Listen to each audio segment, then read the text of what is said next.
Rex's paws slide across the emergency bay linoleum, nails scraping, breath shredding in ragged bursts. A crimson trail fans beneath his flank, bright against the sterile blue-white glow of generator lights. The hospital's rhythm falters, monitors stuttering, footsteps converging from every corridor. Hands reach, then freeze at the sight of the harness scoured by ice and the black bag still clamped between gray-flecked jaws.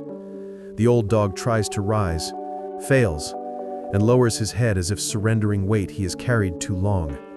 Somewhere past the fluorescent haze, Winter leans against the glass and howls.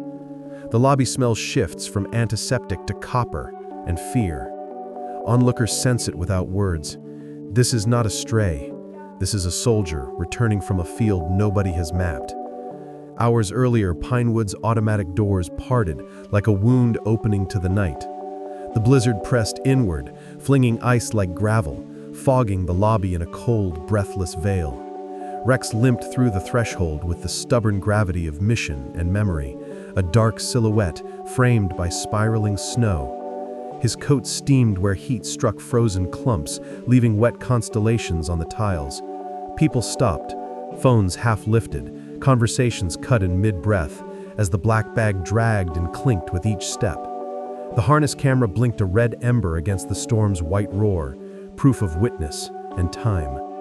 No caller, no handler, only an urgency that had teeth. The generator hummed under the power outage, exit signs glowed faintly, like watchful eyes. Without command or leash, the dog found the center of the room and planted himself, a sentry at the gate between catastrophe and whatever hope still moved. Gloved hands eased the zipper back, teeth rasping, fabric gritty with ice and road salt. Inside lay a brutal still life. Insulin in its box beaded with frost, a sterile syringe rattling against plastic, paper scabbed with frozen blood that mapped a crooked pathway north, and a sun-burnished photograph of a woman and child trapped in one last summer. A hospital bracelet lay coiled like a question, pink, engraved with a name and a condition that does not bargain with storms. The note at the bottom bled through the fibers, desperate letters pressed hard enough to scar the page. Every object tilted the room toward a single conclusion. This was not delivery, this was triage. Around the circle of faces, comprehension rippled. Somewhere in the white wilderness, a small body was receding from safe ranges into the acid shade where breath sweetens and organs fail. The clock began to roar. The harness camera flickered to life on a monitor, the world bouncing at shoulder height through falling glass. Snow swallowed road and sky. Only the patrol SUV's hazard strobes bled color into the monochrome.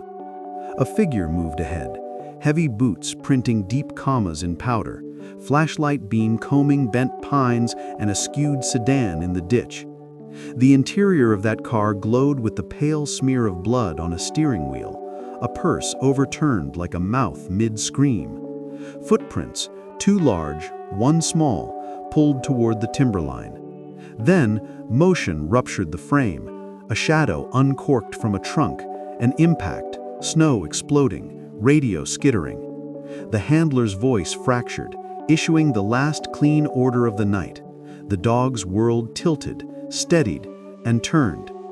The lens filled with storm, with empty, with distance.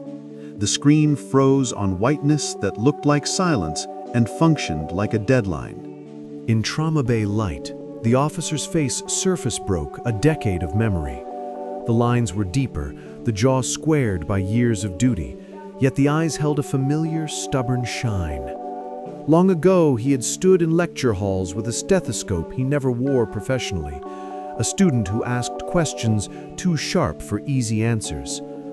Life had rewritten him into a different uniform, but the old imprint remained. The monitor traced a fragile dance, core temperature staggered low, blood pressure pressed its forehead to the floor. A dog waited at the threshold, muscles taut despite injury, translating machines into need with every breath. Recognition hit like cold water. teacher and almost student, bound again by a night that didn't respect endings. The past raised its hand in a present that would not dismiss class. Across the bay, snow rattled the pane with small, impatient knuckles. Policy stacked itself like sandbags, authorization, liability, chain of command, useful in orderly floods, useless against avalanches. The hospital's voice urged caution through clipped announcements that mistook time for something generous. The old physician heard a different metronome, ketones ticking upward, a child's blood turning to solvent, the window closing like a fist. Years of practiced restraint unspooled. Retirement papers waited in a locker with a gold watch shine. The door to a quiet life had been cracked open. He shut it with a decision. Protocol would not carry a 6-year-old out of the woods tonight. He gathered what mattered: insulin, glucose, gauze, heat, bandage, grit, and felt the past re-articulate his spine. The nurse fell into step beside him without ceremony, her youth sinking to his weathered resolve. Together with a battered dog, they pushed into a night that didn't care about careers, only outcomes. The snowmobile shuddered, blading a shallow tunnel through drifted miles as wind sandblasted exposed skin with frozen needles. Air ducted through helmets tasted like metal. Breath crystallized and dropped as glitter that refused to celebrate. Forest shapes hunched under weight, boughs groaning like old ships. The world narrowed to headlight, instrument hum, and the steady thud of a dog's heart pressed between human backs. Maps belonged to July. Tonight required instinct, training, and the shared arithmetic of risk. The physician's knees protested, the nurse's shoulders set into the storm with stubborn athletic memory. Behind them, the hospital's light was already a theory. Ahead lived a cabin drawn in blood on paper, maybe real, maybe wish. The engine's single-note prayer held. A mile collapsed into another. Every second shook more heat from a small body somewhere, exchanging it for the hush that never asks permission. The headlights scraped metal from darkness. The rear of a patrol SUV humped beneath drift, tailgate iced like a cake no one would eat. Doors hung open as if truth had been evacuated mid-sentence. Snow lay inside on the seats in thin dunes, catching red strobe reflections like embers buried in cooling. The steering wheel wore a smeared thumbprint of blood, the console another mute testimony. Radios slept, their frequencies strangled by weather. Footprints led away, 2 resolute adults and a smaller, frantic third before dissolving where wind edited the night. Rex lowered his head to proof that turns in circles before meaning, drew in the cold script, then lifted his gaze to the black bellies of trees. The team shouldered weight and followed into the timber, where the storm leaned close enough to whisper and every path looked curated for regret. Through curtain gaps, a stage, one-room cabin, stove coughing thin heat, walls stitched with shadows. On a sagging sofa, a small body lay curled, breaths panting shallow as paper flutter. Skin waxy dry, eyes sunken, sweet acetone scent slinking into the air like a warning no adult could ignore. Beside her, a woman sat bound to worry and nylon, hands scored red by zip ties, jaw clenched against useless pleading. Pacing the short floor, a man wore grooves into wood, an insulin pen clutched with the posture of a weapon and a relic. The scene made no room for nuance. The storm raked the roof with icy fingernails. The clock, unseen but in charge, thumped its authority against the ribs of anyone watching. Outside, 3 figures lowered themselves into breath and patience, weighing distances, choosing tactics, measuring how close hope could place its feet without snapping. Motives are messy, but grief tends to file them to a single sharp edge. Years had pared the man's world down to names and accusations, hospital corridors remembered as labyrinths to a door that stayed closed too long. A daughter slipped beneath the surface in a shallow pool of misdiagnosis. The father kept swimming long after the lifeguards went home. Grief did not grant him reason, it built him a furnace. He fed it polymers and photographs, bracelets and statistics, until even life-saving tools became talismans of rage. The insulin pen turned to a scepter that ruled nothing but his private winter. The storm outside nodded in solidarity with a weather system older than charts. Inside, the child's breaths shortened. The woman's hope thinned, and the man's memory looped a reel that scratched deeper each pass, insisting strangers must feel what he had felt alone. Rex uncoiled from cover with professional economy, a gray-muzzled body remembering younger angles. Snow caught in his feathers and shook free as he slipped the corner of the cabin and bled sounds into wood. The staccato of claws, the insistence of barks calibrated to suggest both threat and opportunity. The house flinched, footsteps halted. The floorboards told the distance between fury and distraction. Training translated into choreography. While noise summoned the wrong eyes to the back, the front rethinked its loyalties to resistance. Heat fogged the glass with an animal signature. The dog kept time with the old internal metronome, shunting pain to a manageable hum, holding position as bait designed itself into exit. Above him, icicles tapped the eaves in a thin metallic metronome. Inside, rage pivoted toward the rear door with the belief that it was choosing control. Entry was a question of seconds and of wrists. Plastic surrendered to a blade, nylon slackened, circulation flared back in pins and sparks. A small arm lay limp beneath a blanket that did not know science. Numbers on a portable meter clanged alarm into the quiet. The emergency kit opened like a flower engineered for urgency. A practiced hand drew dosage from cold glass, slowed breath, steadied bones that ached from decades of precision. Skin yielded in the small crescent of the abdomen. Medicine slid into bloodstream. The metabolic engine, insulted and stubborn, considered returning to work. Around the couch, air thinned with hope's dangerous lightness. The room did not change. The storm did not soften. The man did not vanish. Yet the arc bent. Somewhere in the machinery of a child's body, combustion flickered, threatening to recommit. The clock allowed one more minute. Momentum reversed before relief could harden. Footsteps crashed back through the kitchen. A shape filled the doorway with the cold behind it. Rage recognized absence where control had been and obliged itself to answer. Rex moved first because that is how vows operate. The collision was sound and heat, and metal glinting where lamplight caught a wet blade. Fur parted, skin opened, winter licked the steam from blood as it fell. The dog stayed on his feet because bodies that have served refuse to exit early.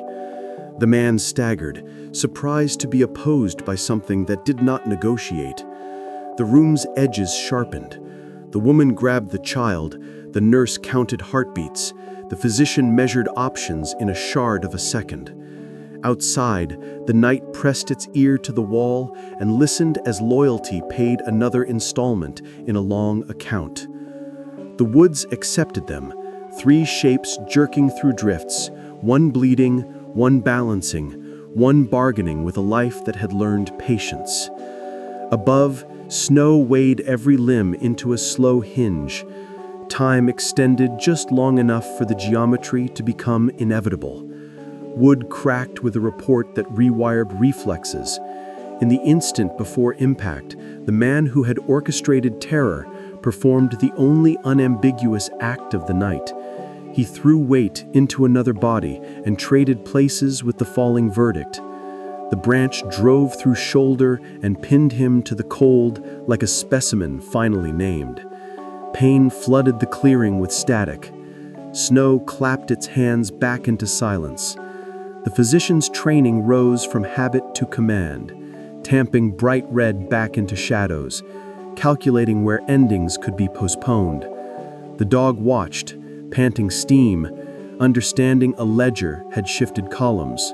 Rescue vehicles conquer distance but not mountains. The snowcat arrived like a tracked promise, gathered heat, and became a target for geology losing patience. Far above, a slab sheared with the gentle certainty of a page being turned. The night folded and slid. Mass met machine and decided to rehearse a burial. Inside, bodies slammed against walls and one another. Breath left and returned in oddly packed units. Metal flexed in long groans that had nothing to do with engines. The driver held a line through chaos, with the stubbornness of someone who had guided worse. For a suspended minute, past and future were equally speculative. Then the tracks bit, the vehicle clawed free, and the valley resumed pretending it had never intended violence. Behind thick glass, human hearts recalibrated their gratitude to simple settings. Pulse present, air available, loved ones still numbered. Back under hospital lights, the black bag waited like a riddle that wanted to be kind. Its corner bore letters stitched small and neat, thread faded to the softness of an old whisper. Recognition is a physical event. It empties the lungs and crowds the eyes until worlds blur. The initials matched a memory wrapped in hospice linen and tea steam. A woman who inhabited summer colors even in winter. Donation day returned in a rush of cardboard boxes and reluctant goodbyes. Her bag had traveled, changed hands, been repurposed, and had finally come home loaded with what might save someone else. Meaning arranged itself like constellations snapping into a familiar animal for the first time. Time, usually a flat river, revealed a bend. The physician felt the universe reach over and set a hand on his shoulder without asking for credentials. Bodies often save their final announcements for rooms that feel safe. Rex stood long enough to reassure watchers, then folded without ceremony, as if gravity had at last been granted everything it had requested. The bandage on his flank darkened from inside. Breath shortened into saw strokes. The harness lay on the floor like a medal from another war. Around him, decisions tried on masks labeled triage, sentiment, and realism. The old dog's eyes followed a single person, not pleading, not apologizing, merely reporting status and awaiting orders. Machines nearby sang their indifferent songs for human blood. Nothing hummed for this soldier. The physician felt the old tremor rise, not of fear, but of purpose, sharpening into a point. Memories of first surgeries, of hands that did not obey, of the night confidence arrived, all flashed and were dismissed. The next step was obvious. The procedure room was a compromise between capacity and necessity, lit by a generator's stubborn heartbeat. Instruments designed for other anatomies learned new choreography on the fly. The veterinary specialist moved like someone conversant with this body's map. The physician built a bridge from species to principle and walked it without looking down. The wound's true problem hid deeper than the sutured skin. Each pulse wrote a new line of loss. They followed the red filament to a flaw in a small artery that had been whispering disaster for hours. Fixing it required stillness where the world preferred trembling. The old hands decided to be young, just for a while longer. Not settled where they needed to live. Gauze brightened, then agreed to stay pale. The room released a breath. Outside, dawn put a tentative toe against the edge of night and considered entering. Later, in the recovery hush where machines blinked with sleepy diligence, the man who had built his life on anger sat beside a dog that had never held a grudge. Apologies seldom travel well. His arrived raw and unwrapped. The dog answered in a language without grammar. A slow wag, a warm weight against a wrist, a breath released through a wet nose like a small absolution. The man's face folded. The mask that rage had lacquered over years began to crack along well-chosen lines. Identity slid on its rails and found a different station. Grief stayed, it always does, but its blade dulled as another presence entered, something like surrender, something like admission that love had not been the enemy. In the glass, winter dawned pale. Inside the room, a season changed without fanfare, as if the thermostat had been quietly corrected. In pediatrics, morning arrived with crayons and plastic sunlight. The rescued child colored with careful intensity, tongue against lip, in the posture of concentration universal to 6. Lines expanded into a dog with a square chest and kind eyes, planted beside a small figure with pigtails. The page bore muscles impossible for crayon to render and a promise it somehow captured anyway. Adults saw physiology. The child saw a sentinel whose shadow blocked the cold. The drawing traveled down the hall, folded like a letter, then unfolded beside a recovery bed where a tail thumped in tiny, responsible beats. Images stick to bodies, meaning seeps through fur and bandage. The dog watched the paper, then the door, as if memorizing duty in duplicate. Somewhere in the child's bloodwork, numbers tiptoed back toward ranges that allowed futures to speak above a whisper again. Healing rarely follows courtroom diagrams. In a quiet office, two men shared air that had known their childhood house and a graveyard at the edge of town. One carried fresh scars and a badge heavy with what-ifs. The other carried bandages and medications that held his mind together long enough to choose differently. The older doctor held the map between them, pointing at routes that left punishment intact but also carved passageways toward treatment. The room considered evidence not always admissible. Nights without sleep, a refrigerator with photographs of a daughter who stayed 5 in memory, the soft collar of a dog now serving elsewhere. Decisions brewed like storm systems and found a pressure that encouraged rain rather than lightning. Outside, snow refroze into armor. Inside, a ledger recorded that accountability and mercy had, for once, agreed to share the same line. Institutions prefer predictability, yet even boards have mornings when headlines nudge them into humility. The retirement clock had run out on a man whose usefulness refused to honor schedules. A proposal arrived not with fanfare, but with outcome data trailing like bright threads, pediatric patients smiling through finger pricks, anxiety curves bending, families learning to breathe. The dog who had dragged medicine through weather now offered a steadier climate for children whose days swung between sharp and sweet. The physician did not request power. He asked for a classroom shaped like a ward, for hours that taught hands and hearts how to move in emergencies. Administrators, usually allergic to improvisation, discovered themselves nodding. The hospital shifted a little on its foundation, making room for a program that would spend less and save more of what matters. Outside, icicles began, quietly, to weep. Autumn moved through the pediatric wing like warm honey poured thin. Leaves pasted their stories to the windows. Light tiled the floor in gold. Rex sat with the patience of someone who had learned patience the hard way. Old joints arranged in a dignified geometry, eyes reading the room for tremors. Children circled, small galaxies with their own weather. The physician ran sessions like gentler rescues. Meters explained, snacks timed, fear domesticated into manageable pets.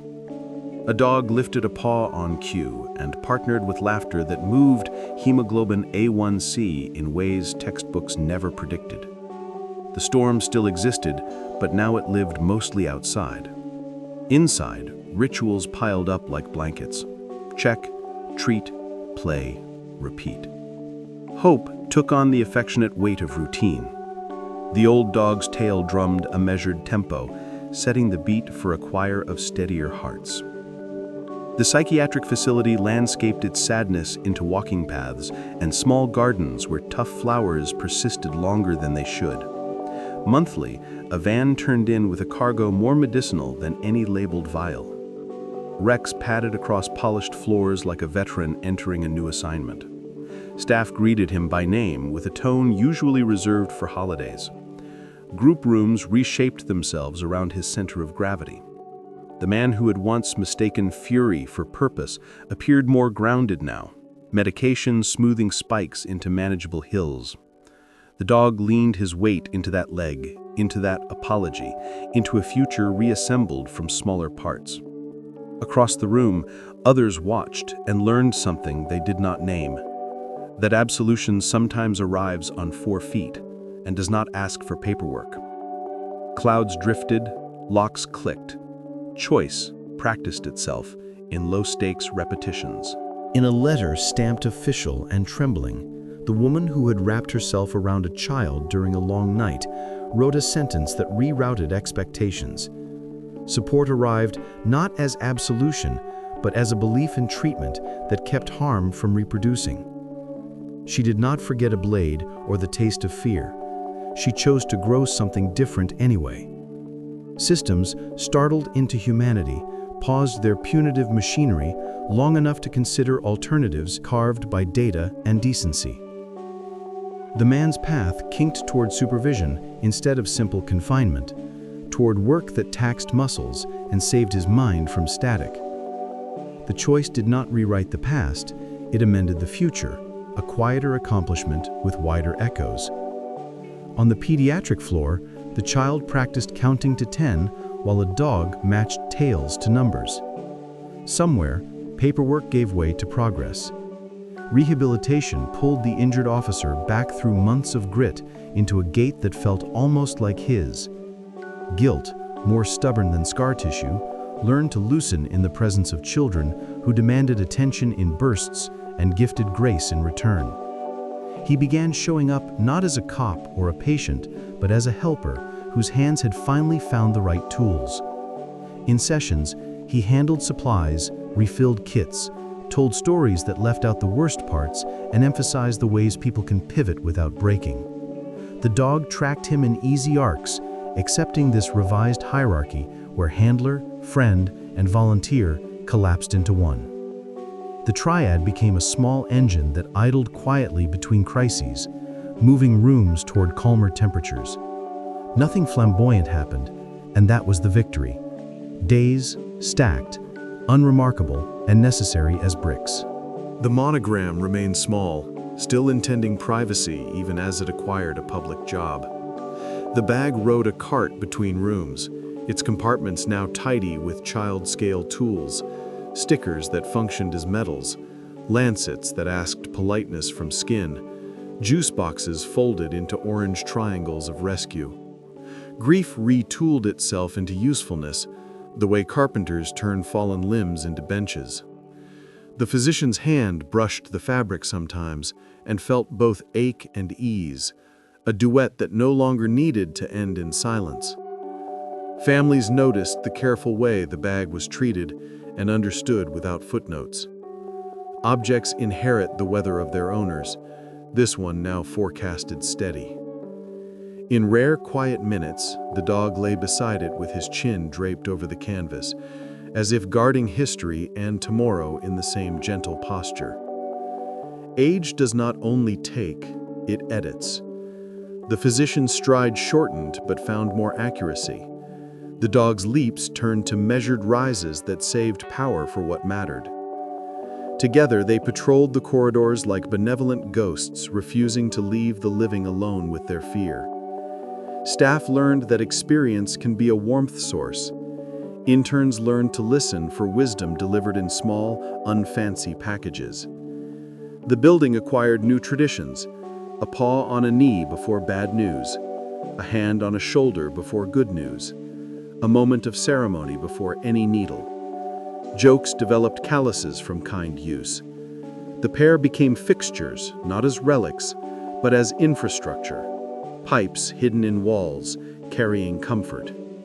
Outside, seasons wore their costumes. Inside, continuity dressed as two tired bodies that still showed up and, by showing up, taught others how. Night settled like a familiar coat, the pediatric wing clicking into its softer tempo. In a quiet alcove, the physician knelt to adjust a vest strap that had begun to chafe an old shoulder. The dog watched with the patience of a saint and a sergeant. No speeches were made, promises prefer low light. The hand that once trembled in uncertainty now trembled from use. It steadied itself on fur that had learned the map of that palm. A tail ticked 3 beats into the air, a code long established between partners who understood necessity without dramatics. Down the hall, a monitor chirped, then settled. The night nurse sipped coffee and smiled at a ritual seen 100 times. Commitment, return to and return to, is less fireworks than flint. The spark is small, but it lights the same way every time. Morning braided itself through maple leaves and blinds, laying warm squares across tile and toes. Laughter pinballed between beds and charting stations, reckless and corrective. The child who once slid toward coma now sprinted, glucose tucked into a comfortable range like a shirt into a waistband. The mother's shoulders found a height they had forgotten existed. The officer leaned on a counter and described a future in ordinary terms. The man in treatment counted days and chose this one again. The physician sat, tired in the way that means used well, and the dog lay with chin on paws, eyes tracking the room. Nothing monumental happened. That was the point. After catastrophe, the most radical act is a day that behaves. Outside, a leaf let go, because letting go is part of the design. Inside, hands stayed, steady and ready.